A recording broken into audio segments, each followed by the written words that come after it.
បាទសួស្តីធីមអត់ចេះចែកលេខក្បៀសទាំងអស់គ្នាបាទហើយនេះលោកគ្រូនឹងមានវីដេអូរបៀបនៃការចែកលេខក្បៀសបាទហើយការចែកលេខក្បៀសហ្នឹងគឺភាគច្រើនយើងអត់មាននៅក្នុងទោះបីជាគណិតវិទ្យាហ្នឹងក៏រៀនគណិតវិទ្យាមែនប៉ុន្តែក៏អត់សូវឃើញមានចែកដែរហ្នឹងចាប់ពីថ្នាក់អនុវិទ្យាល័យឡើង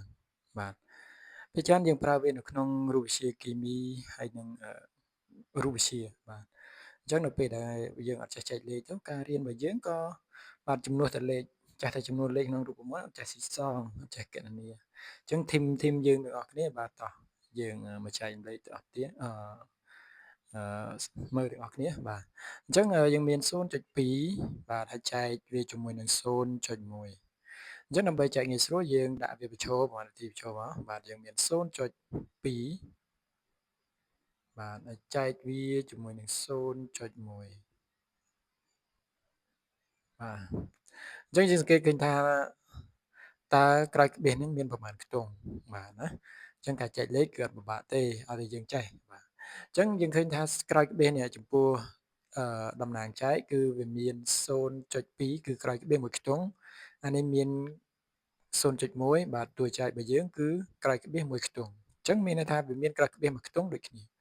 អញ្ចឹងបើវាឃើញបែបនេះយើងអត់ពិបាកទេយើងគ្រាន់តែលុបក្បៀសទាំងអស់គ្នានឹងចេញទៅអញ្ចឹងបើនេះលុបក្បៀសវាកើតទៅជា0.2មានន័យថាលេខ2ហ្នឹងឯង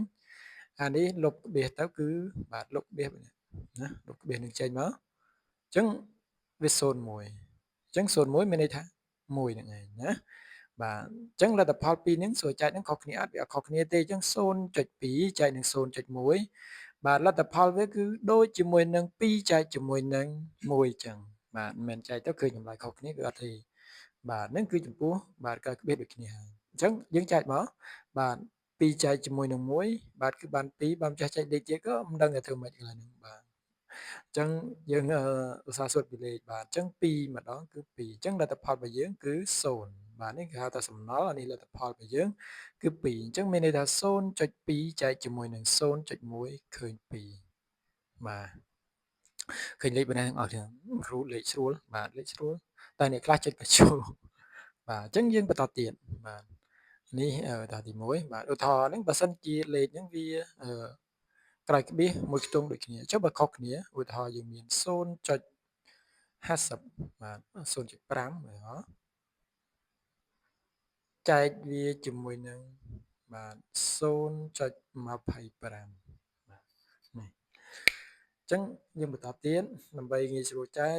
បាទគឺយើងយកលទ្ធផលទាំងអស់ហ្នឹងធ្វើដាក់ទៅជាប្រមាណវិធីប្រឈមមកបាទដាក់វាប្រឈមបាទអញ្ចឹង0.5បាទចែកវាជាមួយនឹង0.25បាទអញ្ចឹងធីមយើងដែលគ្រូឲ្យចែកលេខអត់ចេះបាទយើងមើលម្ដងទៀតអញ្ចឹងយើងឃើញថាខាងអឺតំណាងចែកបាទតំណាងចែករបស់យើងគឺមាន0.5មានន័យថាក្រោយក្បៀសមួយខ្ទង់ចំណែកឯតួចែករបស់យើងវិញបាទគឺវាមានក្រោយក្បៀស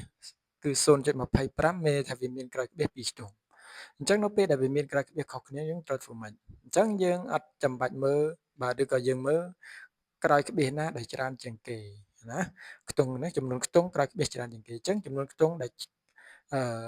ក្រោយក្បៀសដែលធំជាងគេច្រើនជាងគេគឺ0.25វាមានក្រោយក្បៀស2ខ្ទង់ចំណែកខ្នែមានតែក្រោយក្បៀស1ខ្ទង់អញ្ចឹងយើងត្រូវតែធ្វើម៉េចឲ្យអា2ហ្នឹងមានចំនួនក្រោយក្បៀសចំនួនខ្ទង់ហ្នឹងគឺដូចគ្នាបាទអញ្ចឹងដាក់មកនេះវាមាន0.5អញ្ចឹងយើងអាចចម្លែកមួយទៀតគឺយើងថែម0មកគឺយើងបាន0.50អញ្ចឹងយើងឃើញថាពេលដែលយើងថែម0.50អញ្ចឹងក្រោយក្បៀស2ខ្ទង់ដូចគ្នាហើយបន្តមកទៀតដូចមិនអញ្ចឹងឲ្យតែមានចំនួនក្រោយក្បៀសដូចគ្នាហើយចំនួនខ្ទង់ក្រោយក្បៀសដូចគ្នាហើយលុបមកលុបក្បៀសនឹងចេញអញ្ចឹងអានេះលុបក្បៀសចេញគឺ0.50អញ្ចឹង0.50គឺ50ហ្នឹងឯងអានេះដូចគ្នាគឺបាទ0.25គឺ25ហ្នឹងឯងអញ្ចឹងយើងចែកមកណា50ចែកជាមួយនឹង25គឺបាន2អញ្ចឹងយើងបាន2គុណជាមួយនឹង25គឺ50បាទអញ្ចឹងសំណល់របស់វាគឺសល់0ហើយលទ្ធផលរបស់យើងគឺ2ដូចគ្នាណាអញ្ចឹងកិច្ចការខ្ញុំដាក់ឲ្យ2បាទអ្នកទាំងអស់គ្នានៅពេលដែលយល់ឬក៏មិនយល់អាច comment លើវីដេអូហើយនៅពេលដែលអ្នកទាំងអស់គ្នានឹង ធ្វើកិច្ចការនឹងហើយបាទ comment ចូលនៅក្នុងវីដេអូនឹងមកបានអញ្ចឹងដើម្បីចែករំលែកដល់មិត្តភ័ក្តិឬក៏អ្នកដែលមិនយល់ហ្នឹងយើងមើលបន្ត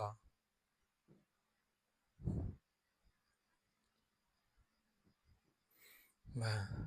នេះទី1ទី2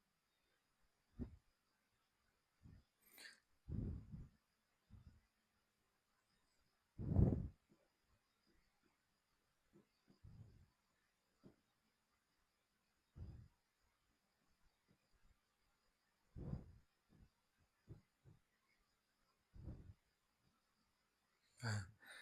បាទនេះបាទនេះគឺជាកិច្ចការរបស់យើងចំនួន2បាទទី1គឺអឺកិច្ចការរបស់យើងទី1ទី2កិច្ចការទី1 0.125 បាទចែកវាជាមួយនឹង0.005ហើយលទ្ធផលទី2គឺ0.025បាទ0.25ចែកជាមួយនឹង0.5បាទអញ្ចឹងឃើញលទ្ធផលអ្នកទាំងអស់គ្នា comment លើវីដេអូឬក៏មានចម្ងល់ comment នៅលើវីដេអូដូចគ្នា